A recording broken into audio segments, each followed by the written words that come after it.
Hello, everybody, and welcome to another episode of the Kansas Missing and Unsolved podcast. I'm Ricky Tserbergi. Joining me, my co-host Ashley Duff. How you doing tonight, Ashley? I'm good. We getting a little rain over here, you guys. Not yet. Supposed to. Yeah, yeah. All the It neighbor heated. kids are shooting off fireworks already, and Yeah, it's going on up here at my apartment too, and I'm is having it? to really calm my one dog down because he hates it. My other one just hides under the bed, but he's all over the place, panting and shaking and everything else. So Oh I got to really calm him down. no, goodness. Yeah. Yeah. So have you been busy? Not so much today. I had my kids today, so I've been busy with them all off and on all day. So Yeah, yeah, that's good. Yeah, I've just been busy with my job that pays the bills and yeah, what else? Well, trying to get a couple more searches lined out and yeah. here soon, and planning a wedding, and that's that. That's awesome. I know, busy Have, times. yeah, have you been able to get any more information on Kenny Wright Check's case or anything? I have not. I haven't heard a No. word on it over here either. Yeah, that's. I don't know what's going on there, but no information at all. Yeah. Well, hopefully we can get a search going on him pretty soon. I'd like to, but we have to have some sort of idea on where to go, and Right, right. so it's trying to get a little more information there. So Yeah, we'll see what we can come up with. yeah. Hopefully, so I'd really like to get him found. Me too. Yeah, Absolutely. yeah. Not at work. It's been pretty steady out there, keeping busy. Yeah, that's good. Yeah, That's good. keeps me from being bored. Well, yeah, absolutely. I know. Yeah, That's right. right. Are we ready to get going? Let's get after it. Okay. All right. Cassidy I Slifer. believe that's what it is. Yeah. Yeah. Went missing from Jefferson County, Kansas on June 10th of this year. Cassidy is 16 years old. She is 5'6", weighs approximately 200 pounds. She has red or auburn colored hair, and she has hazel eyes. If you have any information on where Cassidy may be, please call Jefferson County, Kansas Sheriff's Office at 785-863-2351 or 785-863-2765 or KBI at 785-296-4017. Yeah. Cassidy, if you're seeing this or if you have a friend that's seeing this, please make sure that you let someone know that you're safe and sound. We being out on the streets is not a safe place for you to be. So No. And also, if you're needing some help and need somebody to reach out to, there's always the 1-800-runaway.org website, or you can call their number 1-800-runaway 1-800-runaway. mm-hmm. There's always help available. Yes, absolutely. Yeah, I just hate seeing these kids out there on the streets. Just it's not a place to be. Yeah, it's not, definitely. Now, all right, who do we have next? Yeah, Maria De Jesus Ratana. She is missing from Wichita, Kansas, since February 17th of this year. She is 16 years old. She's 5'4", 165 pounds. She has brown hair that was last known to be dyed red or auburn, and she has brown eyes. If you have any information regarding Maria's disappearance or you know of her whereabouts, please call the Wichita, Kansas Police Department at 316-660-9456 or 316-660-9478 or 316-268-4111 or a KBI at 785-296-4017. And again, Maria, you need to let somebody know where you are and that you're safe, and get yourself back to a safe place. Is out there on the streets is nowhere to be right now. No. No, it's not. And again, if you need to reach out to somebody, you can call the National Runaway Hotline, 1-800-RUNAWAY, or go to their website, 1-800-RUNAWAY.org, and they'll be glad to help you out.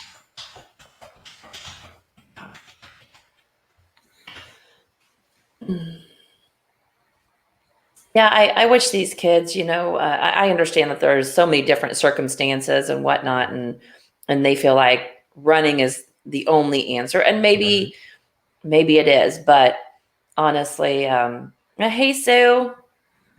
How you doing, Sue? Hey, Hi Andrea, Leanne, how you Andrea. doing? But I don't know. I wish that they had somewhere or someone else to go to turn to if they didn't feel safe at home or in their place, home of placement. Yeah. At least let somebody know something. Right. Yeah, and we've talked about that before, about these kids and running away, and some of the things I felt factored into it. Whether it's just wanting to get back to family, or feeling like they're better off on their own, or maybe they're into things they can't get in foster care if they're in foster care, or maybe they're again, if they're in foster care and they're from a background where they didn't have much structure or many rules, and all of a sudden they're in that environment, they're not liking it and they want to get away from it. I mean, it's just, there's so many variables. There are. Yeah, that's right. I used to be on the other side of that. I was a foster parent for quite a while. Oh, really? Yeah, that's where my two daughters, that you haven't had a chance to meet my daughters, but the one that keeps poking her head in before the show, her and her sister. I guess they weren't there that night. Yeah, that's right. But her and her sister, we adopted from foster care when we were foster parents. I guess I did remember that. Yeah. That's nice. Yeah, two very wonderful blessings to us. That's great. Yeah. All right. Should we move on to the next one? Cheryl Parrott. Good evening from Louisiana. Hey, Cheryl. Wow. Thank you for joining us Cheryl. from Louisiana. That's awesome. That is. So here's Sherry, it's getting out there. I mean, she's asking, so here's a question to all the families, to the people who are missing, know about this podcast.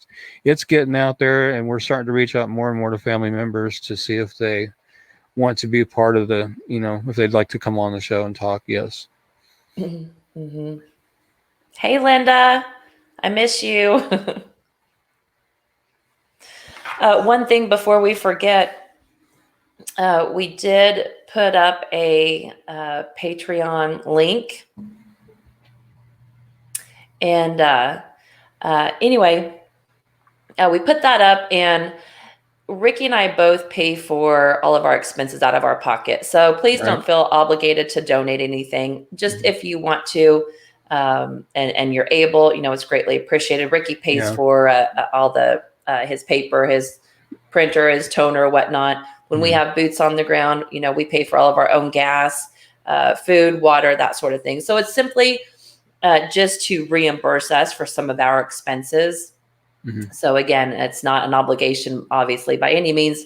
But if you feel, if you would like to donate a little bit, it would be greatly appreciated. So it's definitely. I've had a lot of people over the last 8 years ask me if there's any way that they can help out and things like that. And up until now, I really haven't had a way. But I mean, I think this would be a good way to help both you and I with our expenses and things like that. So yeah, again, if you folks, feel that you want to, please do. Don't feel obligated or anything, but any help can be greatly appreciated. It would be. It would. And I do have the link to it posted a little bit further down under the show. If you scroll a little bit, you'll be able to find it. Checking in from Lincoln, Nebraska. Good show. Thank you, Chris. Greatly appreciated, Chris. Thanks for your support. Yes. Lincoln is one of my favorite towns, actually. I haven't been there before yet. I've been to Grand Island, but I haven't been to Lincoln. Lincoln is it's a fun getaway. Oh, really? I have to check it out Mhm. sometime. Maybe after all this COVID stuff calms down, They I can do have that sometime. they have a couple piano bars there, Oh, and and I mean, yeah, I don't remember the name of this one that we went to, but it was just a lot of fun, and the guys were, just really getting into the crowds and mm, really interacting, and they did a great job. But yeah, that's I cool. like Lincoln. It's fun. It's a fun That's town. cool. Yep. Are we ready for our guest? I had to go up there and at the time, and they put us up in hotels and everything like that. And I had to share Mhm. a room with another guy. And was getting ready to go to the meetings that morning, and the ring I was wearing I had actually dropped in the toilet. Oh And no. I called, yeah, I called the front desk, and I had them up there tearing the toilet out of the floor and everything else to get my ring back. Oh no. They got it, but I'm That's sure good. they were glad to get rid of me. But yeah, Oh it was fun though. I liked it. I would like to be able to spend more time up there, but just up there for the meeting and back overnight. yeah. Huh. Are we ready to bring our guest on, or? Yeah, yeah, we can do that. Hey, Scott, Hey Scott, how you doing? can you Can you hear hear us? us? Hey, how you doing, Ricky? Doing How all you right, doing? Scott. Yeah, How you doing tonight? Thanks for joining us, Scott. We really not too bad. appreciate we really appreciate you being here. Thank you. Mm-hmm. I appreciate you having me on. Absolutely. Okay, now quickly, hometown here in Solana, Kansas, has been missing since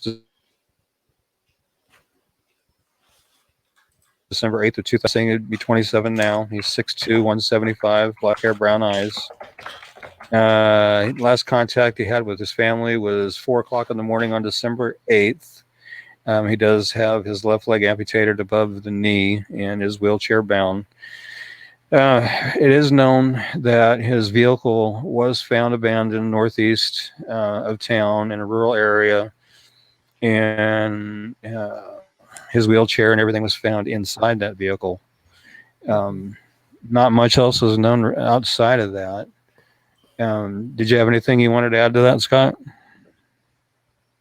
That's about where I'm at.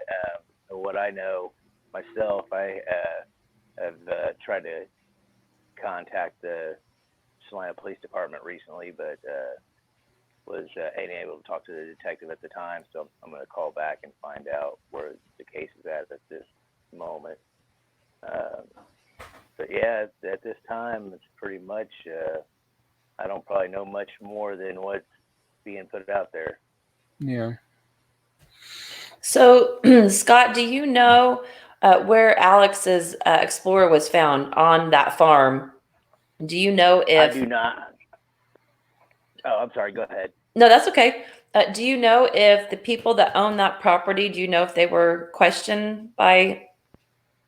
I have no idea really. The police department really is not giving much information out. Even the family members, I guess. Yeah, I don't know. I Okay. don't know where the investigation is at this point. Yeah. Still waiting to hear. Yeah. So hopefully something turns up quick. I think somebody knows. I'm sure there's some people who knows what happened, and I'm just hoping somebody slips up and uh, it gets out. Yeah. Let's definitely hope for that. Hmm. Yeah, we were talking on the phone Let's. this morning a little bit about Alex's case and stuff, and it's just it amazes me the lack of information that's come out. Yeah, there's not too much. Um, just like I say, they found the vehicle with or the truck with his wheelchair in it and some other items. And Like I say, it's nothing to be found. It's been about 2.5 years now. I think it was just on the last this month. It was 2.5 years he's been gone. So, you know, kind of giving up hope on actually finding him alive. I have, at least. I hate to say that, but 2.5 years being gone, there's probably something bad that's happened to him, and hopefully sooner or later to come out who is responsible. Hmm. Did Alex have any big changes in life around the time that he disappeared, Scott? Well, I would talk to Alex through Facebook. That's how I kind of kept in touch with Alex through the years. I hadn't seen Alex since he was little, and I know, through the years, I lost contact with my brother when he was younger, and had no way to talk to my brother. And then eventually down the line, when Facebook came around, I found Alex, and he had been going through some pretty hard times when his late teens, which is about when I started communicating a lot with him through Facebook and on the phone. Mm-hmm. But yeah, he's been in and out of some trouble through his life, and he's gotten. I think what happened is he's gotten caught up with some of the wrong people, and I don't know. I think something might have happened through that, so we'll see. Yeah. Well, let's hope not. That would be a very unfortunate turnout. What did Alex do for work? I don't know what he was doing for work at that time. He had I don't think he was doing anything because he had lost his leg at the beginning of that year that he came up missing. So I don't think he was really doing much. He was in a wheelchair and not really able to work, so I don't think he was doing any kind of employment. So, if you don't mind me asking, how did he lose his leg? Honestly, I've heard some different stories, and I don't even want to comment on that. Sure. Okay. Understand. Because there was, it's real questionable of the whole story of all that. I don't really know I've heard part story and I don't know. I wasn't there, and I can't really say. Sure. Understand. I wasn't trying to step on any toes or cross any boundaries. I didn't know if it was work related or what, but no, I completely understand. No, it definitely wasn't work related. And like I say, that's another story, I guess, to itself. And hopefully, I don't know. Yeah. Yep. Did you think that he was maybe a little depressed from losing his leg? Did you notice anything? Oh, I'm sure that he was definitely going through some mental issues with that. I mean, I know that had to be pretty traumatizing for him. Mm-hmm. And like I say, I spoke with Alex on the 7th at like 4 a.m. in the morning. I don't know. Apparently, there has been some other people that had talked to him after that prior, which I don't know. I'm just saying. I spoke with him on Facebook about 4 in the morning on the 7th of December, and because he had posted kind of a weird post. It seemed like he was in a little bit of distress or something, and I messaged him and asked him if he was okay, and he didn't really say much to the effect of it. And after that, I didn't hear from him again. And then I guess he was still seen around the next day.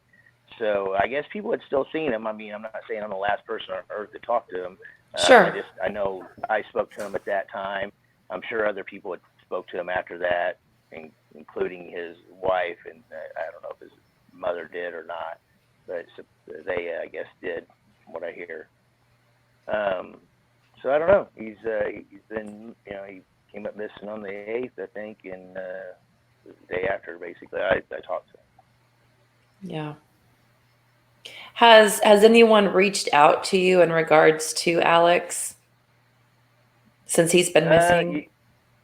Yeah, I've had some people contact me and say if tell me a few things here and there about certain instances. Can't really talk about it, but Sure. yeah, but I have had people reach out to me. Yes. Have you guys received any, tips or leads or anything of that nature that have been passed on to Ellie or? I did have a person that was had some possible leads, some connections with some other missing people, and so I don't know if those are connected in any way, or or what exactly. I've heard that same rumor, Scott. I know who you're talking about. I've heard that same thing. Yeah, there's a couple people that was came up missing that had a connection that was also tied to Alex. So I don't know if any of that's gonna lead anywhere or what it is. Hey, I gotta interrupt real quick, but if you guys see me doing this, there is a fly bothering me here. I've had a So- gnat doing that to me. Sherry Hope is saying he was at his mother's house that evening. There's a video of him at Walmart that evening trying to pick me up from work. I've seen a still shot from that video. I'm trying to remember if he was. Did he have a prosthetic leg? Actually, no, I don't think he did, because he had crutches and he had a wheelchair. Okay, and maybe that's what I'm somebody, thinking of. I guess, from what I heard, I guess he sometimes would hobble around on just the leg alone. So I Oh, don't know how wow. Yeah. So I don't know. So I was trying to remember the as far still as I shot, know, whether he was using crutches or the one leg, or if he had a prosthetic. I couldn't remember, but I've seen the still shot from the Walmart video. Yes. Mm-hmm. yeah, I don't think he had a prosthetic leg. I think he was Okay. just, I didn't And think I said Scott, anything about one. yeah. Go ahead, Ashley. Scott, are the police doing everything that they can do in your just personal opinion to locate Alex? I mean, I haven't.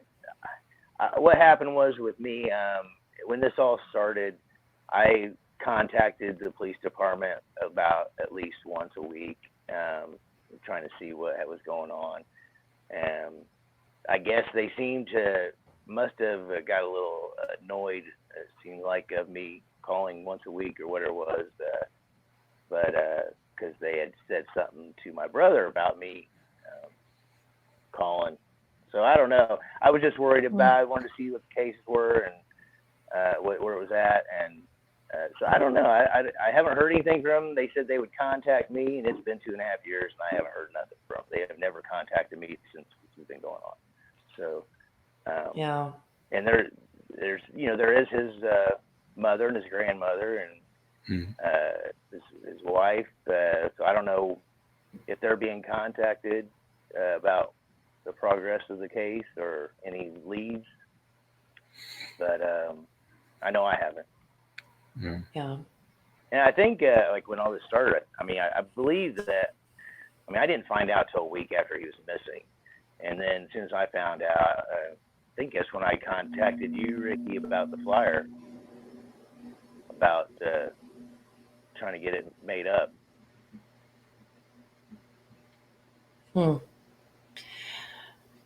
Scott, is there anything else that you want to add? Not really. Just I hope this all comes to an end sometime, and we find out where he's at and locate him, and so we can all kind of put that to rest. Yeah. Mm-hmm. Like you and I were talking about earlier, that's the goal of this page and now this podcast is to get get answers to these questions and resolutions to these cases so they don't get forgotten. Yes, absolutely. Right. Yeah, I definitely think that you're doing a great. You guys are doing a great job of what you're doing. That's helping a lot of people out and a lot of families, and hopefully solving a lot of helping solve a lot of cases. So you're doing some great work. You're angels. Thank you. Thank you.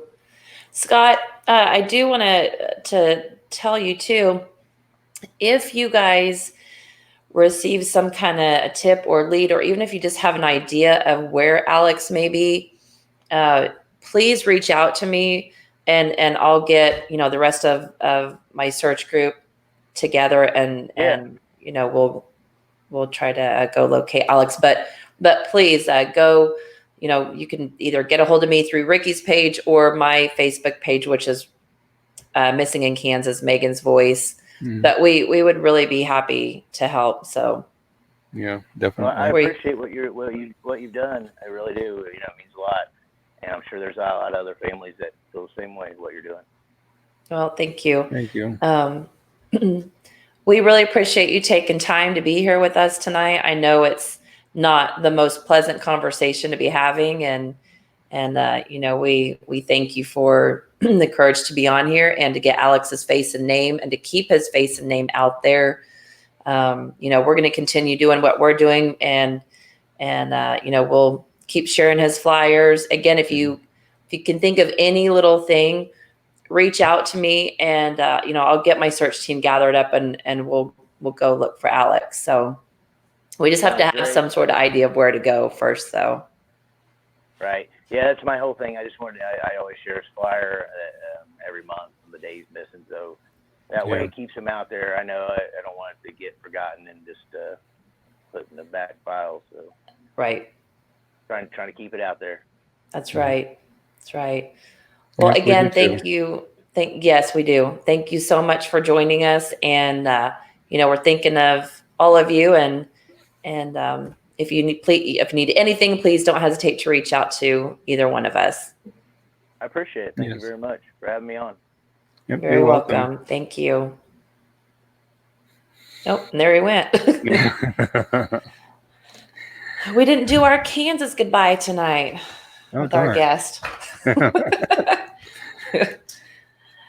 Okay, I'm so glad that he came on, and I can't imagine being in any of these families or even close friends' shoes, and I'm so grateful that these family members have the courage to be on and to keep their loved ones' names and faces going out there, and to visit with us about them. So. Speak on the Dietrich Foster case out of Parsons also, please. I will make a note of that right now.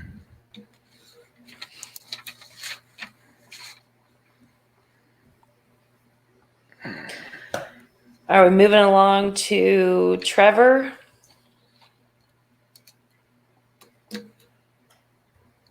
All right. Well, if I have my stuff ready. Trevor Gaskill went missing from Wichita, Kansas on June 25th of this year. Trevor is 25 years old. Trevor is 5'5" and weighs approximately 115 pounds. Trevor has brown hair and brown eyes.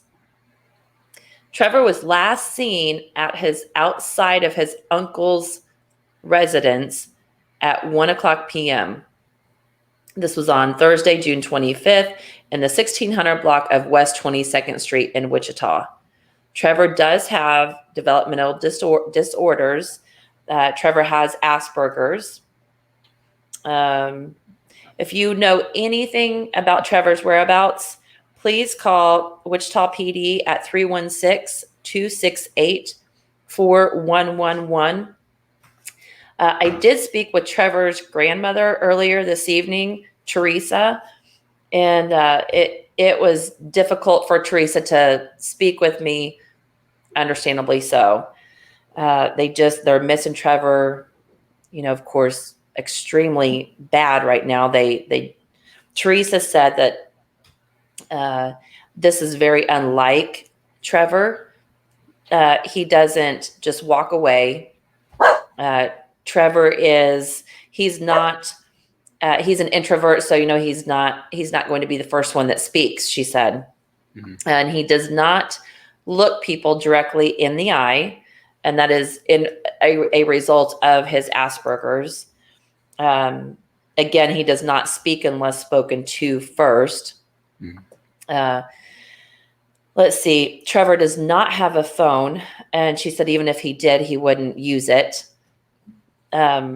This is the very first time that this has ever happened with Trevor. Again, Grandma could not, excuse me, reiterate enough how this is just very unlikely behavior for Trevor, that he always stays very close.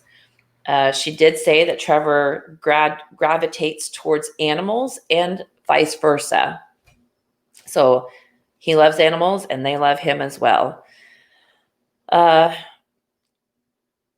see. Trevor had just moved in with his uncle, and this is where he went missing from. Again, Trevor was outside, out front in the front yard, how I understood it. His cousin had been out there for a little bit, went inside, came back out. Trevor was gone. And literally that was that. There is an unconfirmed sighting of Trevor up around Koch Industries on, what is it, 30, are they on 31st or 37th Street in Wichita? And I guess WPD is in the middle of obtaining footage to see if that was Trevor or not. But that is all we know on Trevor right now. I hope he's okay. Where'd my co-host go? Sorry about that. It's all right. I'm like, I'm just talking to the wall. Oh, you're fine. I'd step away just a second. I was only No, gone a you're second. fine. You're good. But, again, Grandma just could not reiterate that this is very unlike Trevor. This is just not like him to just walk away. I did ask her if someone were, to pull up out front of the uncle's house where he had just moved into, and maybe someone coaxed him to get in the vehicle, what would make him go? And she really didn't know. She said, she couldn't think of anything. So, right.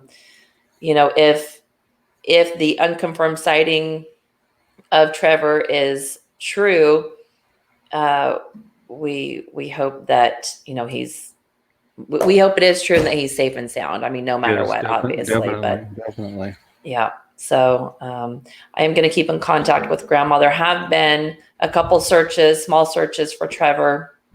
I haven't located any, obviously not him or anything yet. So that's all we know on Trevor. But I'm going to get a little more involved with Trevor's case. So I'm going to be speaking to Grandma again here pretty shortly. And okay, good deal. I'm sure she appreciates that. Be making a trip down to Wichita here shortly, so we need to get him home. So that's all I know on him. But okay. Teresa, I really appreciated her speaking with me tonight, and just cannot imagine what that family is going through, as every missing family. Did you go over the law enforcement contact information for him? I thought I did. Maybe I didn't. Well, we can just do it again, though. Okay. If you have any information on Trevor or his whereabouts, please call 911 or WPD at 316-268-4111. Definitely. Or you can message either one of our pages. You can call. I don't think KBI is on Trevor's case yet. No. But you can. Was that Teresa? I couldn't tell. Yes, it was. It was. Okay. I know, Teresa. I'm so sorry. Yeah. You're very welcome, Teresa. You're welcome. Yeah, but we need to get Trevor found and get him home safe. So I'm gonna we're gonna come up with the plan and see if we can be of some more assistance to that family. So definitely. Yeah. So that's it. Okay, and who's next up? All right, this is Rachel Crouch. She is missing from Shawnee, Kansas since June 7th, 2020. 17 years old. She's 5'3", 110 pounds. She has blonde or strawberry hair and blue eyes. Her ears and nose are pierced. If you have any information regarding Rachel's disappearance or you know of her whereabouts, please call the Shawnee, Kansas Police Department at 913-631-2150 or the KBI at 785-296-4017 or the National Center for Missing and Exploited Children at 1-800-843-5678. And Rachel, if you're out there, reach out to somebody and let them know you're safe and that you're all right. And if you need to reach out to somebody, go ahead and reach out to the National Runaway Hotline, 1-800-runaway.org, or call their 1-800-runaway number, and they'll be glad to help you out. Yes. Yeah, I don't like any of these kiddos, out on the street. If they're with someone and they're safe, just please reach out and let someone know. Yes, please. You can even do it anonymously. Just let someone know that you're safe. But it sickens me to think that, some of these kids are just out there on the streets by themselves or just running with the wrong crowd on the streets. And so it's not a smart or safe place whatsoever. And they get to thinking they're untouchable and can't be hurt. And some of them find out the hard way that's not the case. I know. It's sad. I know. It breaks my heart. Yeah. Yep. Too. That's right. Yeah. Who is next? Yeah. Oh, baby Vincent. Vincent Moore went missing from Wichita, Kansas on July 11th, 2015. Vincent was 4 months old at the time. He would now be 5 years old. You can see a picture of Vincent's diaper bag there on the right-hand side. Vincent was... Where am I at here? Sorry, guys. He was last seen in the area of 31st Street in South Hydraulic on the morning of July 11th, 2015. When last seen, his blue and white floral design diaper bag was with him. At the time of disappearance, Vincent, we already said that, 4 months old, now be 5 years old. Now, what do you know about, him being with dad last, and then dad saying that he dropped him back off with mom, and then mom saying, no, he never dropped him back off. There's been like this back and forth story here with baby. Have you read any of that or heard any of that? Yeah, I know dad was. I'd gotten information from somebody that apparently mom was actually the last one with him, that she had actually got him out of dad's car, supposedly. Oh, really? Yeah, I don't know if that's true or not, but that's just the information that I was told, and that's been a few years ago. So I haven't heard anything more recent than that. Yeah, I don't know. I did, see here. Where did it go? Wichita PD, they do believe that he is deceased. They have what they call clear and convincing evidence. So, what that is, obviously we don't know, but that's sad. I know. In cases like this, you always just hope, someone kidnapped the baby because maybe they couldn't have a child. And you know what I mean? At least they would be in a loving home. It wouldn't obviously be the right thing to do, but at least they, would still be alive and being taken care of and whatnot. But yeah, you always hate it when when I read that they have clear and convincing evidence that he's deceased, I thought, oh, dang it. Yeah. So it's time to bring him home. It is. It's time to bring him home. Yeah, that's 5 years ago. Yeah. Yeah. It's too long. Way too long. I know. And that adorable little face. Mm-hmm. Yeah, he's the cutest little guy. He is. Yeah, cute little guy. Yeah. And I think we have one more, I believe. Do we? I believe so. Yep, Alma, Amaya. She's missing from Kansas City, Kansas since April 18th of 2020. She's 31 years old. She's 5'4", 125 pounds, brown hair, brown eyes. She was last seen in her home in the 500 block of Barnett Avenue in Kansas City. She's has not been physically seen in more than 2 months, but up until recently, there's been some sort of contact through messaging or Facebook. Again, she's 31. She's 5'1", approximately 140 pounds, has brown hair and brown eyes. If you have any information regarding Alma's disappearance or you know her whereabouts, please call the Kansas City, Kansas Police Department and Detective Cotton Mendez at 913-573-6083 or the KBI at 785-296-4017. And hopefully we can help get her located.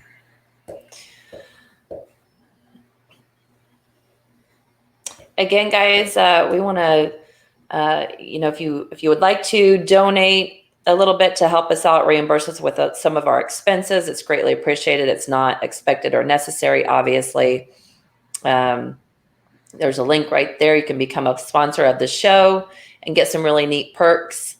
You can also find us on Spotify, Apple Podcasts, Google Podcasts, iHeartRadio, anywhere podcasts are consumed. So we're really getting out there and trying to keep these victims' faces and names out there. So we're, I guess. Oh, and thank you. Follow my search group page, Missing in Kansas, Megan's Voice. Mm-hmm. And did we miss anything? Not that I can think of. I think so. I just want to thank everybody for joining in and watching the show tonight and listening to us on the various podcast formats out there. And again, thank you to Scott for joining us and talking to us about Alex for a little bit tonight. And everyone have a happy 4th of July and weekend. Stay safe. Enjoy your families and friends. And we'll see y'all next Tuesday. Yeah, I'm already hearing fireworks out here. Yep. Everybody have a good night, and we will see you Tuesday. Good night. Well, I don't think it, I thought it, that's different. I said what I said and I meant it, or lamented. Words given weight without thought in a person, the way that I talk and the way that I ought to be able to pause and to say that the fault can be placed on my arm, to display for the assault, to disgrace in its arm, pray for the day they could wait for the calm. You can't control the storm, only weather it, whether it's 5 weeks and 5 days of rain sideways, or scorched earth, search for death or water left with all the thorns, with the petals gone, settle on the breath of autumn. If the crown fits, wear it, the crown fits. If the crown fits,